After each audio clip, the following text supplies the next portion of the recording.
પુત્રવધુના દાગીના વેચાઈ ગયા અને સસરાએ રચ્યો એવો ખતરનાક પ્લાન કે આખું ગામ ચોંકી ગયું। મહેસાણા જિલ્લાના ખેરવામાં સામે આવેલા કથિત લૂંટકાંડમાં હવે એવો ખુલાસો થયો છે કે સાંભળીને તમે પણ ચોંકી જશો। પુત્ર અને પુત્રવધુને કેનેડા મોકલવા માટે થયેલા ખર્ચ બાદ લાખો રૂપિયાનું દેવું થઈ ગયું હતું। આર્થિક સંકટ વચ્ચે પુત્રવધુના દાગીના પણ વેચી દેવામાં આવ્યા હતા, પરંતુ જ્યારે દાગીના વિશે જવાબ આપવાનો વારો આવ્યો ત્યારે સસરાએ એવો ખતરનાક પ્લાન બનાવ્યો કે આખી ઘટનાને લૂંટનો બનાવ બનાવી દેવાનો પ્રયાસ કર્યો। પોલીસના જણાવ્યા મુજબ રમેશ પટેલે પોતાની જાતે જ હાથમાં છરી મારી, આંખમાં મરચું નાખ્યું અને અજાણ્યા શખ્સોએ હુમલો કરી લૂંટ ચલાવી હોવાની વાત ફેલાવી, પરંતુ પોલીસે સીસીટીવી ફૂટેજ અને અન્ય પુરાવાઓની તપાસ કરતા સમગ્ર કાવતરાનો પર્દાફાશ થઈ ગયો। હવે કથિત લૂંટનો ભેદ ઉકેલાઈ ગયો છે અને પોલીસે સમગ્ર મામલે કાયદેસરની કાર્યવાહી શરૂ કરી છે। પુત્રવધુના દાગીના વેચાયા, સસરાએ રચ્યું લૂંટનું કાવતરું, જાતે જ હાથમાં છરી મારી, સીસીટીવીએ ખોલી પોલ। મહેસાણાના ખેરવામાં કથિત લૂંટનો ચકાવનારો ખુલાસો। સાહેબ કે મારી દાગીના બહુના વેચવાનું કારણ એ મારા બહુના દાગીના હતા ને બહુ મારા બિચારા કેનેડાથી હવે 3 મહિનામાં આવવાના હતા, બરોબર। હવે એ આવે તો હવે દાગીના માગે હું ક્યાંથી લાવું દાગીના? એના દાગીના મેં 4 વર્ષથી વેચી નાખ્યા હતા।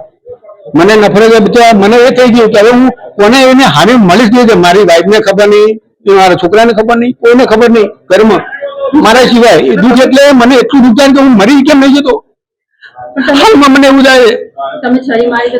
મારી છરી મેં મારી ને તો થોડુંક મને એમ હતું કે હું થોડીક મારીશ, બરોબર, અને પછી આ થોડુંક થશે અને મારું કઈ નામ નહીં આવે, પણ સારું આ તો કુદરત મેં કરું ને હવે આ થોડુંક આવી ગયું, વધારે થયું, વધારે વાગીએ વધારે ગઈ અને આવી ગયું।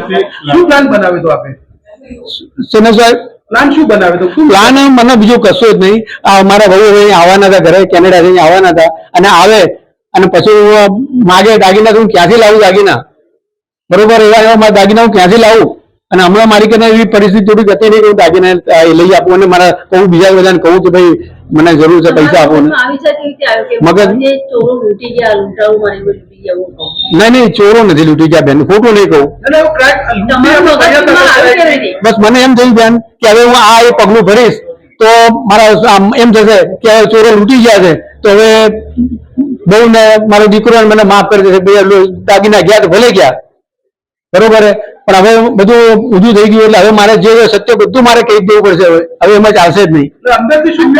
અંદરથી એવું ફીલ કરી રહ્યો છું કે મારાથી આવું કેવી ભૂલ થઈ ગઈ મોટી, આ બહુ મોટી ભૂલ કહેવાય। બહુના દાગીના એટલે આમ બહુ મોટી ભૂલ કહેવાય। હવે એનાથી મારે શું કહેવાય, બીજું મારે બોલવાની મારો શબ્દ નથી। હવે પોલીસને વિચારે હું માફી માંગુ છું કે ખરેખર મારા હિસાબે બિચારી બહુ જ ગુમરાહ થઈ, બહુ તેને કેમેરા સીસીટીવી કેમેરા ચેક કર્યું પણ ભૂલ જ મારી છે, કોઈનો સપોર્ટ નહીં, મારા સિવાય કોઈને ખબર નહીં, ભગવાનને જ ખબર ખાલી। સીસીટીવી એનાલિસિસમાં પોલીસને એક એંગલના સીસીટીવી લેટ નાઇટ મળી આવેલા હતા, જેમાં આ વ્યક્તિ પોતે જ એક જગ્યાએ બેસીને આંખમાં મરચું નાખી અને છરો મારતો હોય તેવું મળી આવતા અમે આના નિષ્કર્ષ ઉપર પહોંચ્યા હતા અને ત્યારબાદની એમના ડિટેલ ઇન્ટ્રોગેશનમાં તેઓએ પોતે પણ આ વસ્તુ કબૂલેલી છે। એમને અમે જ્યારે ડિટેલ ઇન્ટ્રોગેશન કર્યું ત્યારે જાણવા એવું મળેલું હતું કે તેઓના પુત્ર અને તેઓની પુત્રવધુ તેઓ કેનેડા વસવાટ કરે છે અને તેઓને કેનેડા મોકલવા માટે તેઓએ 50 લાખ રૂપિયા ક્યાંકથી ઉછીના લઈ અને જે તે વખતે એમને મૂકેલા હતા। તેઓ લાટીનો ધંધો કરતા હતા અને તેમાં તેમને નુકસાન ગયેલું હતું, એટલે તેઓએ નુકસાન ભરપાઈ કરવા માટે થઈ અને તેઓની જે પુત્રવધુ છે તેના દાગીના બારોબાર વેચી કાઢેલા હતા અને એ નુકસાન ભરપાઈ કરેલું હતું। હવે ટૂંક સમયની અંદર થોડા દિવસો પછી એમના પુત્ર અને પુત્રવધુ કેનેડાથી પાછા ફરીથી ગામમાં આવવાના હતા અને તેઓને ડર હતો કે જ્યારે પુત્રવધુ પોતાના દાગીના માંગશે અથવા તો જોવા જશે ત્યારે આ દાગીના મળી આવશે નહીં તો તેઓ શું જવાબ આપશે। તો આ બાબતને ધ્યાનમાં રાખી અને તેઓ એક લૂંટનું તરકટ રચ્યું હોવાનું અત્યારે વ્યક્તિ છે જેને પોલીસને ગેરમાર્ગે દોરી છે, આખું લૂંટનું બનાવ ઉપજાવી કાઢ્યો છે, હવે એની સામે શું કાર્યવાહી? બિલકુલ, જે ખોટો ગુનો દાખલ થયો છે, કોઈ પણ ઇન્વેસ્ટિગેશન જ્યારે પોલીસ કરતી હોય ત્યારે એક FIR ના આધારે આપણે ઇન્વેસ્ટિગેશન શરૂ કરતા હોઈએ છીએ, પણ FIR માં ક્યારેય પણ આપેલા તથ્ય છે એ ચાર્જશીટમાં એ જ તથ્ય હોય એવું જરૂરી નથી। અનેક આપણે કિસ્સાઓ જોઈએ છે કે જેની અંદર જે ફરિયાદી હોય એ જ આરોપી તરીકે પ્રસ્થાપિત થતા હોય છે. અને આ કેસમાં પણ સિમિલર એ જ રીતે અમે ફરિયાદીને જ પોતે આરોપી છે તેવી રીતે બતાવી અને બી સમરી વિથ પ્રોસિક્યુશનનો રિપોર્ટ આગળ કરીશું. જેમના રેલેવન્ટ સેક્શન્સ છે એના હેઠળ ગુનો દાખલ કરેલો હતો અને અમારી જિલ્લા એલસીબીની ટીમ અને મહેસાણા તાલુકા પોલીસ સ્ટેશનની ટીમ પોતે પીઆઈની અધ્યક્ષતાની અંદર અનેક એંગલ ઉપર આની અંદર તપાસ કરી રહેલી હતી. જેમાં સૌથી પહેલા સીસીટીવી ફૂટેજીસની તપાસ કરવામાં આવેલી હતી. રસ્તાની અંદર ગામની અંદર આવવાના અને જવાના જેટલા પણ રસ્તા છે ત્યાં જે રૂબરૂ નજરે જોનાર સાક્ષીઓ વિશે પણ પોલીસે તપાસ કરેલી હતી.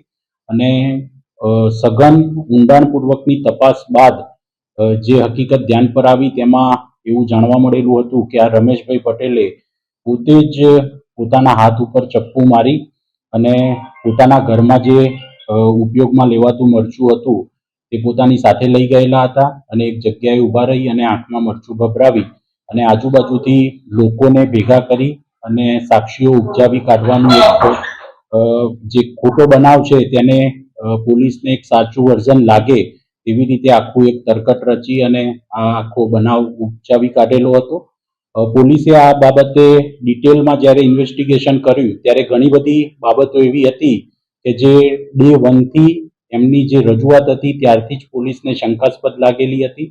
સૌથી પહેલા જે ચાકુ જે મારવાની એમને વાત કરેલી છે એ ચપ્પુ જે એંગલથી અને જે રીતે વાગેલું છે તે જોતા જ પોલીસને લાગતું હતું કે આવું કોઈ જાણીતા જે વર્ષોથી આવી લૂંટ કરવાની ટેવવાળા વ્યક્તિ હોય તેઓ દ્વારા મારવામાં આવેલું નથી. બીજું જે આમાં ચપ્પુ યુઝ થયેલું છે એ પણ ઘરમાં શાકભાજીને કાપવા માટેનું ચપ્પુ હોય છે. જે પ્રોફેશનલ જે લૂંટ કરનારા છે એ લોકો આવું ચપ્પુ યુઝ કરતા નથી હોતા. બીજું જે મરચાની ભૂકી યુઝ કરી તે ભૂકી સેમ એ જ પ્રકારની અને એ જ કંપનીની ભૂકી પોલીસને તેઓના ઘરેથી મળી આવેલી હતી. એટલે એ બાબતે પણ તેમની પૂછપરછ પોલીસે હાથ ધરેલી હતી. ગામની અંદર જે સમયે બનાવ બન્યો ત્યારે ગામમાં આવતા અને જતા કોઈ પણ એવા વ્યક્તિનું આવી વ્યક્તિઓ ત્યાંથી પસાર થયેલી હોય કે ત્યાંથી નીકળેલી હોય તેવી બાબતને સમર્થન મળતા કોઈ જ એવા નજરે જોનાર સાક્ષીઓ મળી આવેલા ન હતા. અને સીસીટીવીમાં પણ આવી રીતનું આગળ પાછળનું વર્ણન જે એમનું હતું તે મુજબની કોઈ ઘટના સીસીટીવીમાં પણ મળી